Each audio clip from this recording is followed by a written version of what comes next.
तो दोस्तों, आप लोगों का मेरे चैनल यहाँ क्लासेस में स्वागत है। और आज की इस वीडियो में हम जानेंगे कि पादपों में समन्वय, जो कि इस बार 2025 के बोर्ड एग्जाम में आया भी था। पादपों में समन्वय।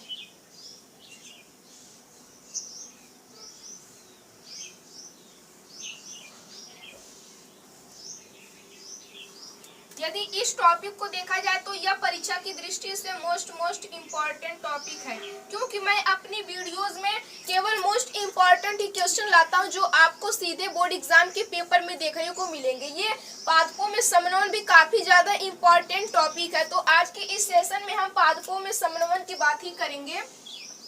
दोस्तों, इस टाइम कोई व्यू नहीं आ रहा है। इस टाइम मेरे चैनल पर आप लोग ज्यादा से ज्यादा वीडियो को शेयर करिए, ताकि मेरा भी थोड़ा सब्सक्राइबर बढ़े और वॉच टाइम कंप्लीट हो जाए।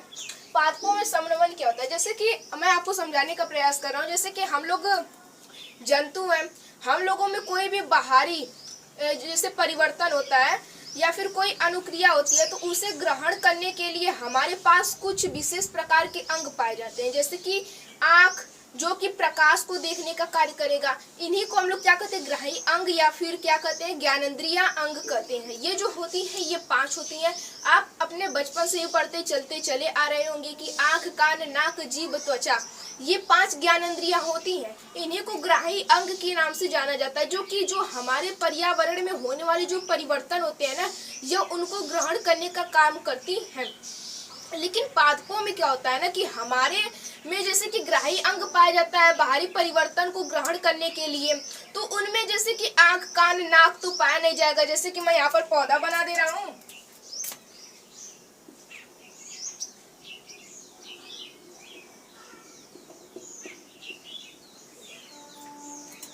यहाँ पर मैं पौधा बना दिया, यहाँ पर मैं लड़का बना दिया। एक समझने का प्रयास करिएगा।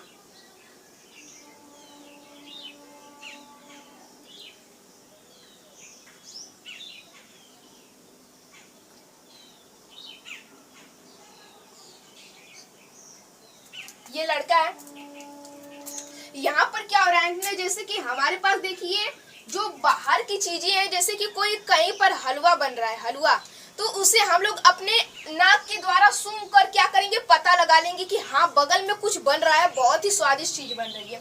हमारे पास आंख है, हम कहीं पर जा रहे हैं और हम देख पा रहे हैं कि यहाँ पर कोई ऐसी वस्तु रखी हुई है जो हमें काफी अच्छी लग रही है। 2 चीज हो गई ज्ञानेंद्रिया। अब हमारे पास जीभ भी है। जैसे कि हम लोग चाय पिए, चाय में जैसे कि चीनी की जगह नमक आ गया, तो हम जीभ के द्वारा ही पता लगाएंगे कि चाय कैसी बनी है। जीभ भी हो गया। इसके बाद हमारा आता है कान।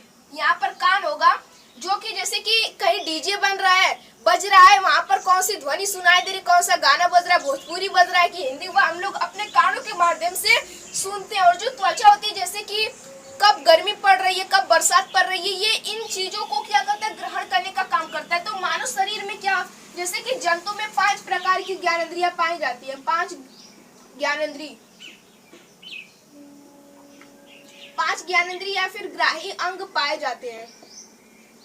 ग्राही अंग तो पौधों में क्या होता है, जैसे कि आप ये तो नहीं कहेंगे कि हाई पौधवा का कान, आंख है, हाई मुंह है, हाई कान है। ये तो आप नहीं कहेंगे कि पौधे का यहाँ पर ये भाग है, यहाँ पर ये भाग है। तो इनमें क्या होता है ना कि जो बाहर पर्यावरण में होने वाली अनुक्रिया होती है ना, इनमें ग्रहण करने के लिए कुछ विशेष प्रकार की क्षमता पाई जाती है। जैसे कि इसमें कुछ हार्मोन्स पाए जाते हैं, जो कि इसमें जो नियंत्रण एवं समन्वय होता है ना, इसको नियंत्रित करने का कार्य करते हैं।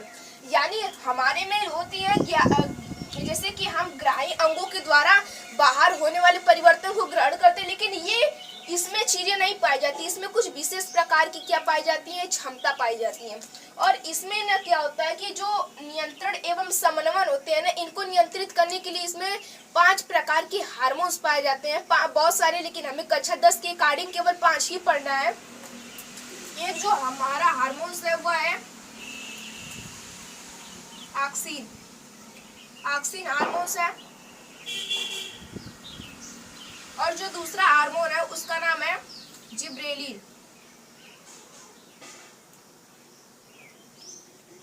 और जो तीसरा हार्मोन है उसका नाम है साइटोकाइनिन।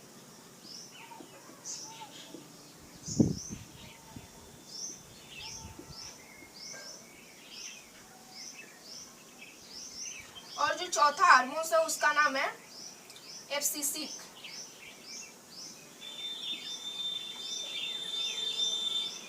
इसी को हम लोग शॉर्टकट में एबीए के नाम से जानते हैं। एबीए जो पचमा है वो है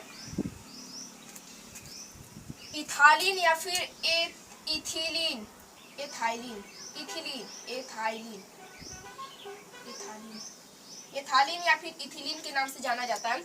अब मैं देखिए हमें कक्षा 10 के अनुसार ऑक्सिन पढ़ना है, जिब्रेलिन पढ़ना है, साइटोकाइनिन, एफसीसी या फिर एबीए, इसे शॉर्टकट में जाना जाता है, और इथाइलिन के बारे में पढ़ना है, यानी जो पौधों में होता है ना यह इनका। अब मैं यहाँ पर बनाने जा रहा हूँ दोस्तों, चलिए शुरू करते हैं और आगे बढ़ते हैं। यहाँ पर मैं एक पौधे का चित्र बनाऊंगा, इसके माध्यम से मैं समझाऊंगा कि इसका क्या कार्य है, इसका क्या कार्य है, इसका क्या कार्य है, इसका क्या कार्य है, इसका, यानी मैं पांचों के कार्यों के बारे में बात करूंगा। यहाँ पर मैं एक अच्छा सा पौधा बना रहा हूँ।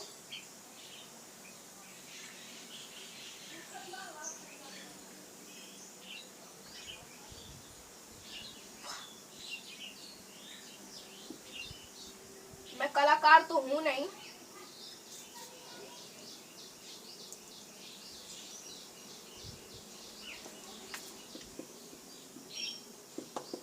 ये एक पौधा है। यहाँ पर क्या है ना कि ऑक्सिन का काम क्या है कि इसके जो यहाँ पर प्ररो वाला भाग होता है, यहाँ पर कुछ भाग निकले होते हैं, यानी प्ररो। यदि मैं प्ररो की बात करूं तो जो सबसे अगला हिस्सा होता है प्ररो,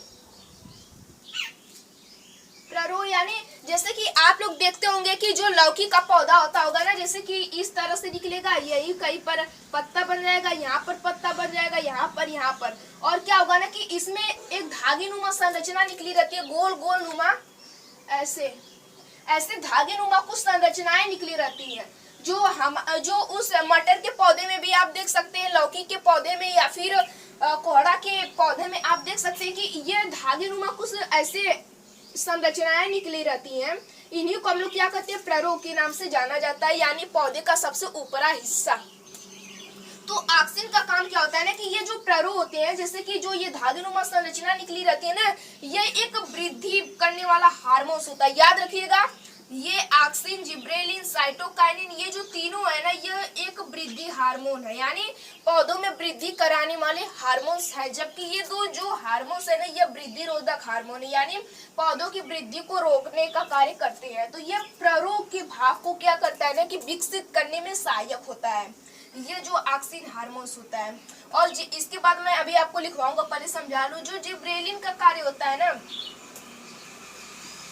ये क्या करता है ना कि पौधों की मोटाई, जैसे कि पौधा इतना पतला है, कभी कभी आप देखते होंगे बहुत सारे पौधे होते होंगे जो काफी पतले होते होंगे मेरी तरह, और कुछ ऐसे पौधे होते होंगे जो काफी चौड़े, एकदम हट्टे कट्टे हष्ट पुष्ट होते हैं, यानी उसमें ये जो हार्मोन्स होता है, जो हष्ट पुष्ट होते हैं ना, ये जो हार्मोन होता है ना, उसमें अधिक स्राव होता है। यानी हम कह सकते हैं कि जिब्रेलिन हार्मोन जो होता है ना, वह पौधों की मोटाई में क्या करता है, वृद्धि कराता है। और ये पौधों को क्या बनाता है, जब ये मोटाई में, जैसे कि कोई बालक यदि मोटा है तो वह मजबूत होगा ना, तो यही इसका कार्य कि यह क्या करेगा, पौधों को मोटाई में वृद्धि कराएगा, जिसके कारण पौधे क्या होंगे, मजबूत बनेंगे। यदि कोई पौधा पतला है तो वो ज्यादा मजबूत नहीं रहेगा, जैसे कि मैं हूँ।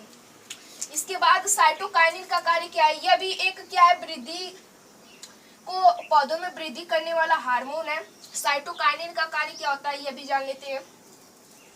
साइटोकाइनिन भी चाहता है ना, इसका जो कार्य है ना, ये पौधों में कोशिका विभाजन को क्या करता है, प्रेरित करता है। यानी हम कह सकते हैं कि यह इसी की वजह से पौधों में कोशिका विभाजन होता है। और ये चाहता है ना, तो संपूर्ण पौधों की क्या करता है, यानी ये जो संपूर्ण पौधा है, इसकी यह वृद्धि अकेले ही कर सकता है, लेकिन यह क्या करता है कि जो पौधों में बीज एवं फल होते हैं ना, उसमें अधिक मात्रा में क्या करता है, काम करता है। इसीलिए यह नहीं कर पाता है संपूर्ण पौधों की वृद्धि।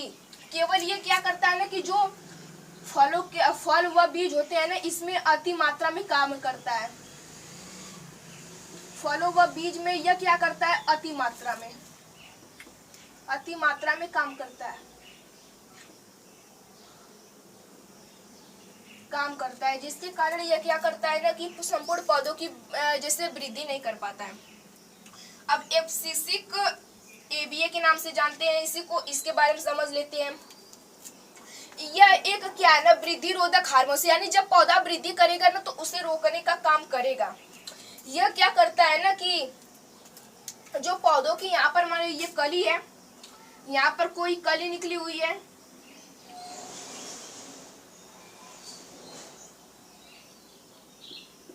यहाँ पर कोई कली निकली हुई है, यह क्या करेगी, यह कली यदि विकसित होना चाहेगी यानी यह फूल में परिवर्तित होना चाहेगी ना तो ये इसको रोकेगा, कहेगा तू मत बढ़, तू यहीं पर रह। यानी यह क्या करेगा कि कली को वृद्धि करने से रोकेगा और यह पत्तियों को भी आगे बढ़ने से रोकता है। यदि छोटा छोटा पत्ती रहेगी यानी इतनी छोटी छोटी पत्ती रहेगी बस, यह पत्तियों को आगे तेज नहीं बढ़ने देगा, यानी यह पत्तियों को छोटा ही रहने देगा, पत्तियों को आगे बढ़ने नहीं देगा।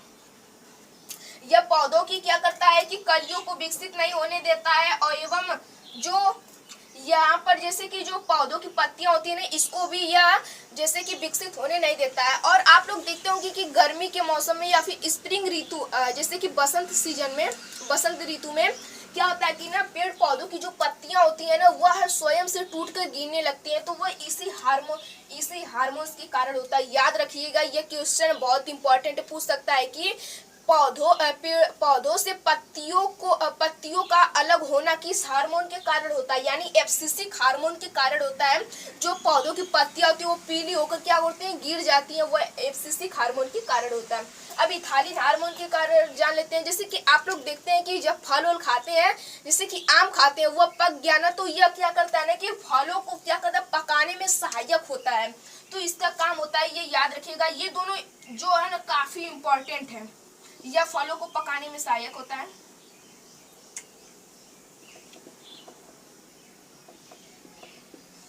पकाने में अभी मैं लिखवाऊंगा अच्छी तरह से। यह क्या होता है, फलों को पकाने में सहायक होता है और ये जो होता है ना इसी के कारण पौधों की जो पत्तियां होती, कलियां होती वो ज्यादा विकसित नहीं हो पाती हैं। और साइटोकाइनेसिस ये इसका मुख्य कार्य होता है कोशिका विभाजन करना। जिब्रेलिन का काम क्या होता है कि यह संपूर्ण पौधों को जैसे कि पौधों की मोटाई में क्या करता है, वृद्धि करता है और यह प्ररोह भाग में क्या करता है, वृद्धि कराता है। दोस्तों अब मैं यहाँ पर जा रहा हूँ इन सभी के बारे में लिखने, तो ध्यान से देखिएगा। जो जो मैं लिखवा रहा हूँ वही आप केवल बोर्ड एग्जाम में लिख दीजिएगा, आपका नंबर मिल जाएगा। मैं केवल शॉर्टकट में लिखूंगा लेकिन आप अपने से बना बना कर लिखिएगा कि इसे लिखेंगे। हमने तो आपको अच्छी तरह से बता दिया कि क्या कैसे होगा और इसके बारे में समझा भी दिया। अब मैं जा रहा हूँ इसे शॉर्टकट में लिखने का, लेकिन आप अपनी नोटबुक पर ना इसे अच्छी तरह से नोट करिएगा। जैसे कि मैं ऑक्सीजन का काम लिख दूँ तो मैं यहाँ पर कार्य लिख दे रहा हूँ, यहाँ पर हार्मोन्स, यहाँ पर कार्य,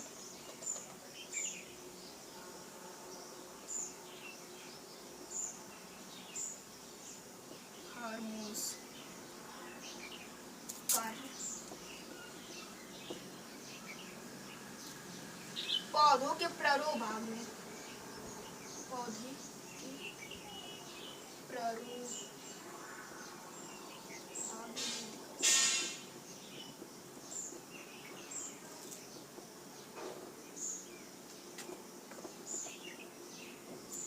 पौधों के किस भाग में वृद्धि कराता है, प्ररोह भाग में। और जिब्रेलिन का कार्य क्या होता है कि यह कोशिका विभाजन में क्या होता है, सहायक होता है।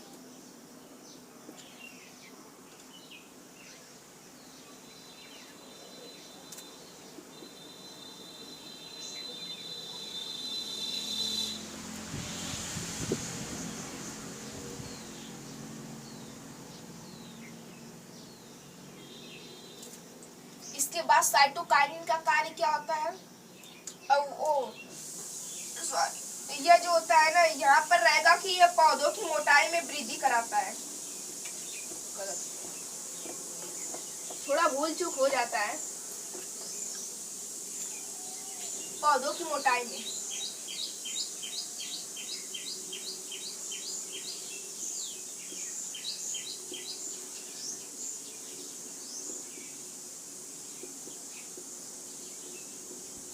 और यह जो होता है ना साइटोकाइनिन क्या करता है ना कि कोशिका विभाजन में क्या होता है, सहायक होता है। मैंने ये सब चीजें आपको पहले ही बता चुका हूँ। कोशिका विभाजन,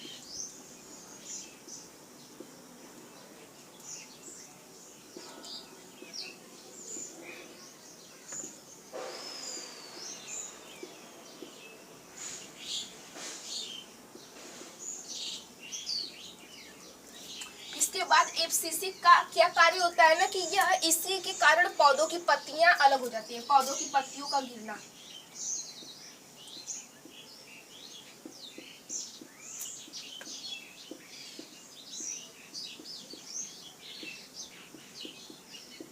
पौधों की पत्तियों का क्या करना, गिरना। और एथालीन फलों का पकना।